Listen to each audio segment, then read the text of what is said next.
చాలేమన్నా ఇంత ఘనత నీకుంది, ఆ పదం ఏంది అలా రాశావు?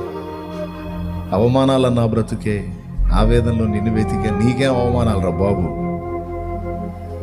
జనాల హృదయాల్లో మంచి గౌరవం, మంచి గుర్తింపు, ఘనత ఉంటే నీకు అవమానాలు అంటావేంది అని డౌట్ వచ్చింది. నాకు లేవా అవమానాలు? నన్ను గణపరిచే వాళ్ళు కొందరు ఉంటే అవమానపరిచే వాళ్ళు ఇంకా ఉన్నారు. ప్రత్యక్షంగా నన్ను అనకపోయినా పరోక్షంగా నన్ను అవమానపరిచేవాళ్ళు రకరకాలుగా ఉన్నారు. కాబట్టి శత్రువు వెతుకుతాడు మనల్ని అవమానాలు పాలు చేయాలని. నాకుండే అవమానాలు నాకుంటే, మీకుండే అవమానాలు మీకున్నాయి. నీకున్న పరిస్థితులను బట్టి తృణీకారాలు అనుభవించిన అనుభవం నీకుంది. కానీ ఈ అవమానాల్లో మనం దేవుని పాదాలను ఆశ్రయించినప్పుడు ఆ అవమానాల్ని ఘనతగా కూడా ఆయన మారుస్తాడు.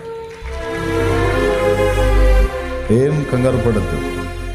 ఈ పందాల్లో నువ్వు వెళ్ళి వేసే పాదాలు పట్టుకో. ఎవడురా నిన్ను అవమానపరిచేది వాడి సంగతి నేను చూస్తాను అంటాడు.